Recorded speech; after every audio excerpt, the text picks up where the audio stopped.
Hi നമസ്കാരം സുഹൃത്തുക്കളെ. ഞാനിപ്പോൾ നിൽക്കുന്നത് കുമ്പളം പാലത്തിലാണ്.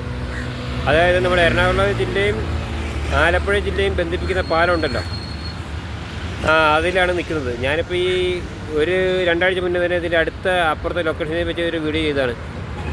ഇപ്പോൾ ഞാനിന്ന് പറയാൻ പോകുന്ന കാര്യങ്ങൾ എന്താണെന്ന് വെച്ച് കഴിഞ്ഞാൽ, ഇവിടെ ഒരു പ്രശസ്തമായ ഒരു റിസോർട്ടുണ്ട്. റിസോർട്ട് എല്ലാവർക്കും അറിയാം ഏത് റിസോർട്ടാണെന്നുള്ളത്. അവിടെ ഇന്നലെ രാത്രിയിലൊരു സംഭവം ഉണ്ടായെന്ന് വെച്ചാൽ അങ്ങനെ വലിയൊരു സംഭവമൊന്നുമില്ല.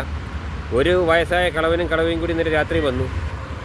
അപ്പം ഈ അവിടെ സെക്യൂരിറ്റി പറഞ്ഞു വണ്ടി പാർക്ക് ചെയ്യണം. വണ്ടി പാർക്ക് ചെയ്യുമ്പം നേരെ ഫ്രണ്ട് മുന്നിലേക്കാക്കിയിട്ട് വേണം പാർക്ക് ചെയ്യാൻ. അപ്പോൾ ഇവർ വന്ന പാടെ ഇവർക്ക് അത് പാർക്ക് ചെയ്യാൻ മതി. അപ്പോൾ സെക്യൂരിറ്റി പറഞ്ഞു ഇവിടെ വാലറ്റ് പാർക്കിംഗ് ഉണ്ട്, ഞങ്ങൾ തന്നെ പാർക്ക് ചെയ്തോളാം. അപ്പോൾ നിങ്ങളൊരു കാര്യം ചെയ്താൽ ചാവി തന്നാൽ ഞങ്ങൾ പാർക്ക് ചെയ്തോളാം, കുഴപ്പമില്ല, എവിടെ ഇടേണ്ടതെന്ന് പറഞ്ഞാൽ മതി, ഞാൻ പാർക്ക് ചെയ്തോളാം എന്ന് പറഞ്ഞ് അയാൾ പോയി. അയാൾ പോയിട്ട് അയാളുടെ ഭാര്യ, അപ്പോൾ അയാൾ പറഞ്ഞ വയസ്സായ കളവനും വേറെ ആരുമില്ല. അപ്പോൾ അയാളുടെ ഭാര്യ പറയുന്നുണ്ട് നമുക്ക് ഫ്രണ്ട് ഇങ്ങനെ തന്നെ ഇട്ടാൽ മതി. അയാൾ പറയുന്നത് കേൾക്കണ്ടെന്നാണ് പറയുന്നത്. അപ്പോൾ ഈ ഒരു സ്ഥാപനത്തിൽ വന്നു കഴിഞ്ഞാൽ ഒരു സെക്യൂരിറ്റി പറയുന്നതിന് വില കൽപ്പിക്കാത്ത ചില ആളുകളുണ്ട്. അപ്പോൾ അവരെ പറ്റിയൊരു വീഡിയോ ചെയ്യാനായിട്ടാണ് ഞാനിപ്പോൾ ഈ വീഡിയോ ഇട്ടിരിക്കുന്നത്. അപ്പോൾ എന്താണെന്ന് വെച്ച് കഴിഞ്ഞാൽ ഈ വയസ്സായ കളവിയൊക്കെ പാടെ വന്നിട്ട് ഇവർ റെസ്റ്റോറൻറ്റിൽ വന്നാണ് ഫുഡ് കഴിക്കാൻ. അപ്പോൾ റെസ്റ്റോറൻറ്റ് ഫുഡ് കഴിക്കാൻ വരുന്നതുകൊണ്ട് കുഴപ്പമില്ല, നമുക്ക് ഗസ്റ്റ് ഉണ്ടാകുമ്പോഴാണ് നമുക്ക് സാലറി കിട്ടുന്നത്. വെച്ചാൽ നമ്മൾ ഏജൻസി ഉള്ള സെക്യൂരിറ്റികളാണെന്നുണ്ടെങ്കിലും നമുക്ക് സാലറി കിട്ടുന്നത് എങ്ങനെയാണെന്ന് വെച്ച് കഴിഞ്ഞാൽ ഈ ഹോട്ടലുകാർ നമ്മുടെ ഏജൻസി വഴിക്ക് കൊടുത്തിട്ടാണ് സാലറി കിട്ടുന്നത്. അതിലൊന്നും വിഷയമില്ല. പക്ഷേ ഒരു ഹോട്ടലിൽ വന്ന ഒരു സെക്യൂരിറ്റി പറയുന്ന വാക്കിന് വില കൽപ്പിക്കാതെ അവർക്ക് തോന്നുന്ന മാതിരിക്ക് ഇടുക, അവർ തോന്നുന്ന പോലെ അവരുടെ വീട്ടിലിടുന്ന മാതിരിക്ക് ഇടുക. അപ്പോൾ സെക്യൂരിറ്റി അത് സമ്മതിച്ചില്ല.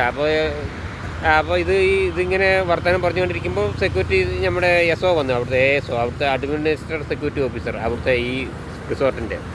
അപ്പോൾ പുള്ളി വന്ന് ചോദിച്ചു എന്താ പ്രശ്നം എന്താണെന്ന് ചോദിച്ചു. അപ്പോൾ സെക്യൂരിറ്റി വിവരം പറയുകയും ചെയ്തു. വിവരം പറഞ്ഞ് അയാൾ ചാവി തരൂല, എൻ്റെ അടുത്ത് ചാവി തരൂല. അപ്പോൾ അയാൾ ഇടപെട്ടു, നമ്മുടെ സെക്യൂരിറ്റി ഓഫീസർ ഇടപെട്ടിട്ട് പറഞ്ഞ് ചാവി വാങ്ങി. അപ്പോൾ പറഞ്ഞ് ഇപ്പോൾ അവർ പറയുന്നത് എന്താണെന്ന് വെച്ചാൽ സെക്യൂരിറ്റിൻ്റെ ഭാഗത്താണ് കുറ്റം. സെക്യൂരിറ്റി പറഞ്ഞത് പിന്നെ വർത്താനം ശരിയായില്ല. അവരോട് മോശമായിട്ടൊന്നും ഒരു സെക്യൂരിറ്റി ആരും ഒന്നും പറഞ്ഞിട്ടില്ല. പക്ഷേ അവർക്ക് ചാവി തരാൻ മതി. പക്ഷേ എന്താണെന്ന് അറിയില്ല, നമ്മുടെ അഡ്മിനിസ്ട്രേറ്റീവ് സെക്യൂരിറ്റി ഓഫീസറെ കണ്ട് വേഗം ചാവി കൊടുത്തു. എന്നിട്ട് അദ്ദേഹം തന്നെ വണ്ടി പാർക്ക് ചെയ്തു. അപ്പം എന്നാൽ അദ്ദേഹം വന്നിട്ട് സെക്യൂരിറ്റിനെ ഉപദേശിച്ചു, ശരി ഓക്കെ, നിങ്ങളുടെ വർത്തമാനം ശരിയായില്ല എന്നുള്ളതാണ് കംപ്ലയിൻ്റാണ് ഗസ്റ്റ് പറയുന്നത്. അപ്പോൾ ഒരു സെക്യൂരിറ്റി ഒന്നും മോശമായിട്ട് സംസാരിച്ചില്ലെങ്കിലും ഇന്നത്തെ കാലം അതാണ്.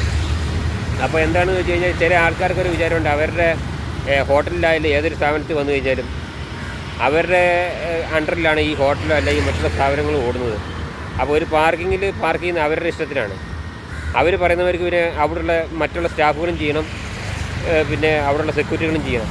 അതൊന്നും നടക്കുന്ന കാര്യമില്ല. അവനവൻ്റെ വീട്ടിലിടുന്ന സൗകര്യത്തിൻ്റെ ഇടലൊന്നും ഒരു സ്ഥാപനത്തിലും നടക്കില്ല. അപ്പോൾ അത് അങ്ങനെ ഇടാൻ പറ്റില്ല എന്ന് ആ സെക്യൂരിറ്റി പറഞ്ഞതിനെ കൊണ്ടാണ് ആ സെക്യൂരിറ്റിൻ്റെ പേരിൽ 100 കംപ്ലയിൻറ്റ് വന്നത്. സെക്യൂരിറ്റി പറഞ്ഞ ഡയലോഗ് ശരിയല്ല, അത് ശരിയല്ല, ഇത് ശരിയല്ല. അപ്പോൾ ഞാനൊന്ന് പറയട്ടെ, ഈ തമ്പനിയിൽ ആ വണ്ടി നമ്പർ കൊടുത്തിട്ടുണ്ട്. ആ വണ്ടി നമ്പർ കാണുമ്പം ഏകദേശമൊക്കെ ഈ കാണുന്ന ആൾക്കാർക്ക് മനസ്സിലാവും.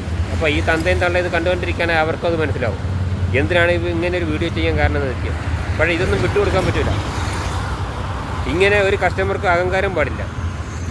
മര്യാദയ്ക്ക് വന്ന് ഫുഡ് കഴിച്ച് പോകാൻ. നമ്മൾ മോശമായിട്ട് ഏതെങ്കിലും സെക്യൂരിറ്റി അനാവശ്യമായിട്ട് എന്തെങ്കിലും സംസാരിക്കുകയാണെന്നെങ്കിൽ അതിന് റിയാക്ട് ചെയ്യുക, അതിന് കുഴപ്പമൊന്നുമില്ല. അതല്ലാതെ അവർക്ക് തോന്നുന്ന പോലുള്ള വണ്ടി ഇടലൊന്നും നടക്കില്ല. അവർക്ക് അവരുടെ വീടിൻ്റെ മുറ്റത്ത് വണ്ടി ഇടുന്ന പോലൊന്നും ഒരു സ്ഥാപനത്തിൽ വണ്ടി ഇടൽ നടക്കൂല. അത് ഒരു സെക്യൂരിറ്റികളും സമ്മതിക്കില്ല. അവരോട് മര്യാദയ്ക്ക് വണ്ടി ഇടാനേ പറഞ്ഞിട്ടുള്ളൂ. അല്ലാതെ അവരെ തല്ലാനോ ഭീഷണിപ്പെടുത്താനോ ഒന്നും ആരും പോയി ചെന്നിട്ട് ഒരു സെക്യൂരിറ്റിയും പോയിട്ടില്ല. പിന്നെ അവരിങ്ങനെ ഒരു വർത്തമാനം പറയേണ്ട ഒരു കാര്യമൊന്നുമില്ല അതിന്.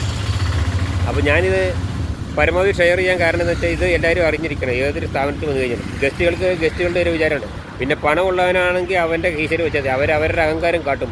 അവൻ്റെ കീശയിൽ വെച്ചാൽ ആ പണത്തിൻ്റെ ഹുങ്കൊക്കെ. ഒരു സ്ഥാപനത്തിൽ വരുമ്പോൾ അവിടെ സെക്യൂരിറ്റിയാണ് അവിടുത്തെ പോലീസ്. അപ്പോൾ അയാൾ പറയുന്നത് പോലെ ചെയ്യണം. ഇപ്പോൾ ഞാനായാലും വേറൊരാളായാലും നമ്മളൊരു സ്ഥാപനത്തിൽ ചെന്ന് കഴിഞ്ഞാൽ നമ്മളവിടെ സെക്യൂരിറ്റി പറയുന്നത് പോലെ ചെയ്യണം. വണ്ടി അവിടെ പാർക്ക് ചെയ്യാൻ പറഞ്ഞാൽ അവിടെ ചെയ്യുക. അതല്ലാതെ അയാളുടെ തലയിലോട്ട് ചാടിക്കയറുകയല്ലേ ചെയ്യുന്നത്. പിന്നെ അയാൾ എന്തെങ്കിലും മോശമായിട്ട് പറയുകയാണെന്നുണ്ടെങ്കിൽ അതിന് നമുക്ക് റിയാക്ട് ചെയ്യാം. അതിന് നമുക്ക് സ്ഥാപനത്തിൽ കംപ്ലയിൻറ്റ് ചെയ്യുകയും ചെയ്യാം. അതല്ലാതെ വെറുതെ വണ്ടി ഒന്ന് തിരിച്ചിടാൻ പറഞ്ഞതിനെ കൊണ്ട് ചാവി തരാതെ പോകുന്നത് അത് അത്ര നല്ല പരിപാടി ഏർപ്പാടൊന്നുമില്ല.